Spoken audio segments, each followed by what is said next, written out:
Oke, kita kembali lagi dengan pelajaran produk kreatif dan kewirausahaan ya dengan materi penerapan proses produksi massal ya.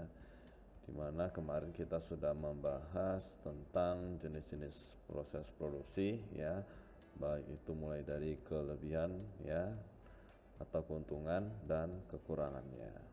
Nah, untuk hari ini kita akan membahas tentang penerapan proses produksi massal pada perangkat keras ya.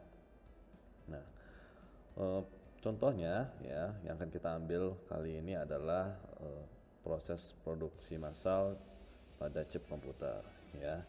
Nah, kita akan lihat dalam bentuk diagram alirnya ya, mulai dari bahan dasar hingga barang yang jadi. Oke, yang pertama itu dimulai dari sand atau pasir ya. Nah, di sini dibilang pasir terutama quartz ya. Quartz itu adalah pasir kuarsa atau pasir silika ya. Nah, biasanya pasirnya itu digunakan untuk bahan baku kaca ya, kaca keramik atau saringan air ya atau filter air. Itu biasanya menggunakan bahan dasar pasir kuarsa atau pasir silika ya. Ya, pasir ini merupakan senyawa kedua ya, senyawa kedua terbanyak ya setelah oksigen di bumi. Ya. Jadi bahan dasar itu bermula dari pasir. Nah, berikutnya yaitu silikon cair. Nah, dilihat dari gambar ini ya. Nah, silikon ini dimurnikan dalam tahap berlapis ya, sehingga mencapai kualitas produksi yang disebut dengan electronic grade silicon atau EGS ya. Nah, hasil dari tahapan berlapis ini menjadi sebuah kristal nantinya ya. Nah, menjadi sebuah kristal tunggal. Nah, kita lanjut di sini. Nah, ini hasilnya nanti ya. Dia disebut dengan kristal silikon tunggal atau ingot ya, ingot. Nah, bentuknya seperti ini.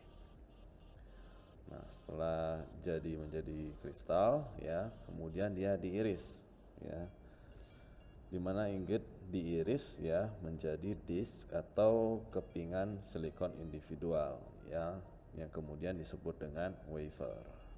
Nah, kita lihat bentuknya seperti ini ya, di wafer ya. Nah, wafer kemudian dipoles ya, dipoles sedemikian rupa hingga tanpa adanya cacat ya. Dia tidak boleh ada yang namanya cacat, hingga permukaannya itu selembut kaca cermin ya. Nah, seperti Intel ya, Intel itu dia membeli wafer-wafer yang siap diproduksi itu dari pihak ketiga atau third parties ya. Nah, kemudian Intel itu juga menggunakan wafer dengan diameter 200 mm ya, bentuk wafernya seperti ini. Nah, lanjut mengaplikasikan yang namanya photoresist ya. Setelah dipoles sedemikian rupa ya, hingga tanpa adanya cacat tadi, kemudian dia diberikan yang namanya cairan ya, seperti di sini cairannya warna biru ya, dituangkan di atas wafer ya. Nah, sambil diputar ini disk atau kepingannya sehingga dia lebih merata ya. Nah, lanjut itu ke langkah berikutnya adalah exposure ya.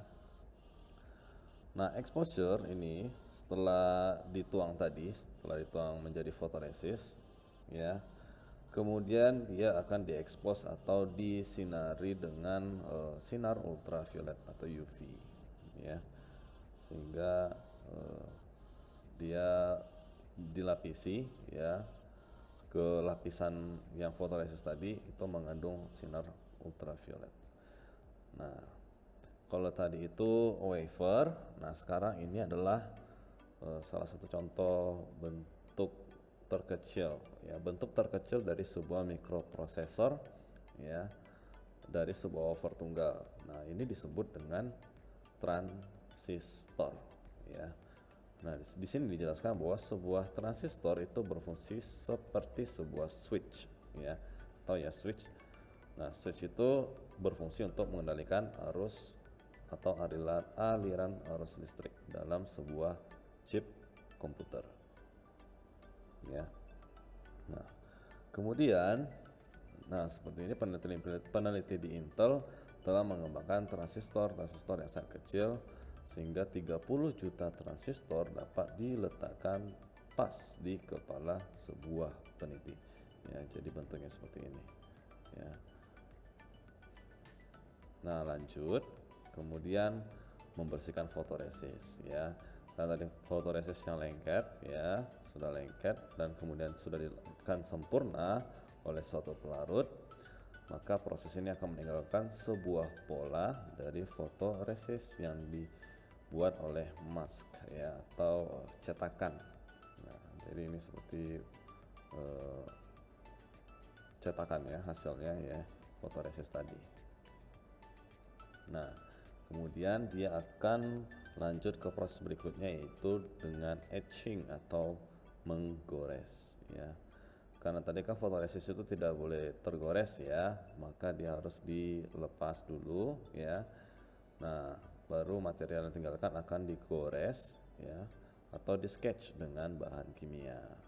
Nah, berikutnya baru menghapus fotoresis, ya. Setelah proses etching, fotoresis ini dihilangkan, ya. Ini kalau dihilangkan fotoresis yang tadi, dia akan berwarna dan berbentuk seperti ini, ya.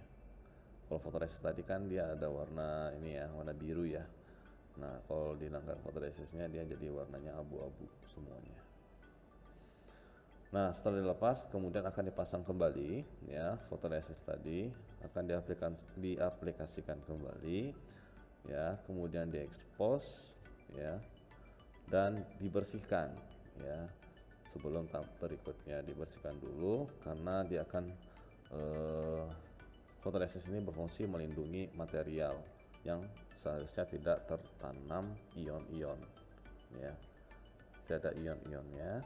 Kita lihat di sini gambar berikutnya penanaman ion, ya. Penanaman ion di sini disebut juga dengan ion implantation, ya. Satu bentuk proses yang disebut dengan doping, ya. Jadi area wafer silikon yang diekspos, ya, atau dibombardir dengan kotoran kimia, ya, bervariasi ini disebut dengan ion-ion seperti ini, ya, ditempelkan, ya. Jadi ditanam, ya, ion ini ditanam dalam wafer silikon, ya, kemudian mengubah silikon pada area ini dalam memperlakukan listrik, ya.